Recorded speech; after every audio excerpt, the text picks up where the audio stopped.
Hey, welcome back to a new week of Guided by Faith. As we have been walking in our student ministry through questions, what would you say? So if somebody asks you a question, how would you intelligently respond to it? We're going to, over the next couple of weeks, cover a topic that I try to hit every single year because I think it is so fundamentally important and so fundamentally missing from most of our culture. And so we're going to talk about biblical manhood, biblical womanhood over the next couple of weeks. And so the question that we're going to start with is just simply, what is a man? And it's crazy that in the culture that we live in right now, that has become such a confusing question to answer. So, really quickly, we can say a man is an adult, biological, human being, male. But that doesn't really get us really far. I think more important than that, because to me, those are fairly straightforward, and some people might argue with that, but I think that's science, that's Bible, it's all together. More importantly, the question that I think we need to ask is not just what is a man, but like, what is a godly man? How do I know that I'm not a boy and that I'm a man? And if you're a young lady listening to this, or a middle-aged lady or an older lady, this is an incredibly important question for you as well, because we live in a world of boys.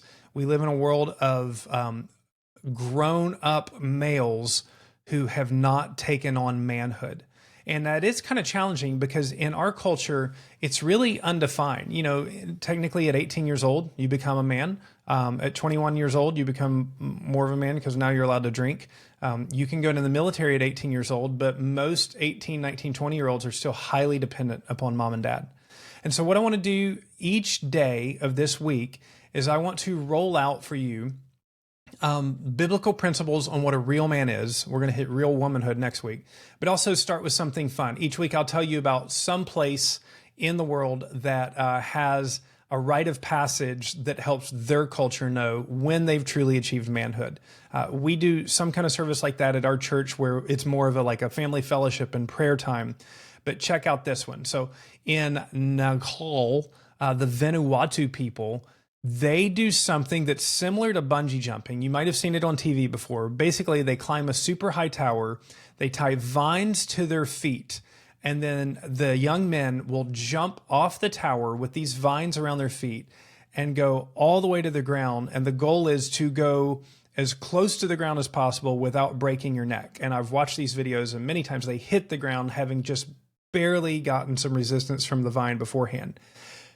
And basically, if you're willing to jump off a tower and show that kind of bravery and go head first and live and not break your neck, you know what you have. You know you have what it takes to be a man in that culture. And we want the men in our lives, men listening to this, young men, I want you to know that you have what it takes, but I want you to have a solid vision of what manhood is. So we're going to look this week at R.E.A.L. What is a real man? And each of those stands for something.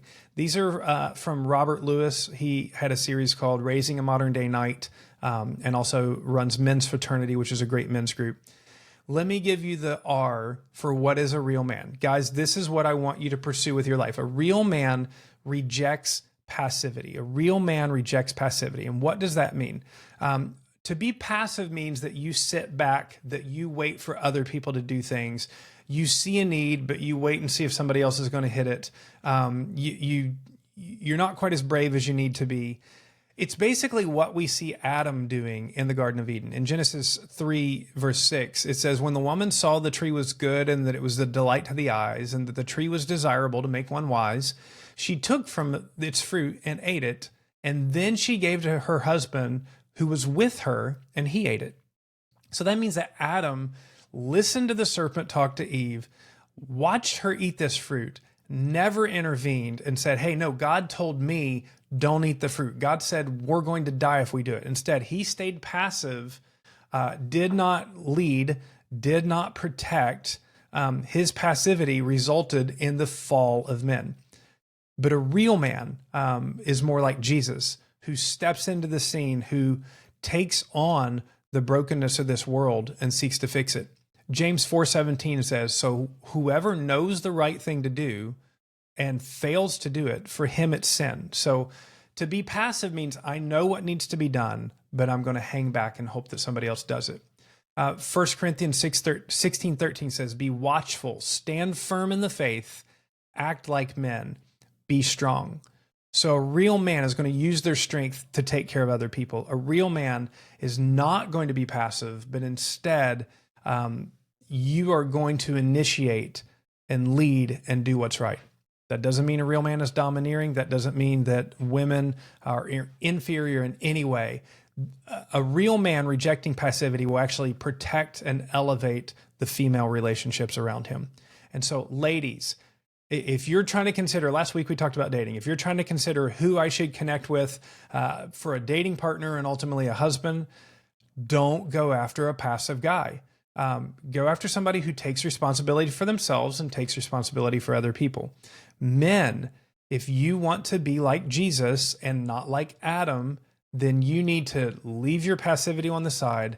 You need to step forward and do the things that you know you're supposed to do. So again, each week we'll unpack one of these, but today, remember, a real man is not passive. A real man takes initiative and does the right thing. And so I encourage you, reject passivity, applaud it in others when they do that, and let's raise up a generation of godly biblical men.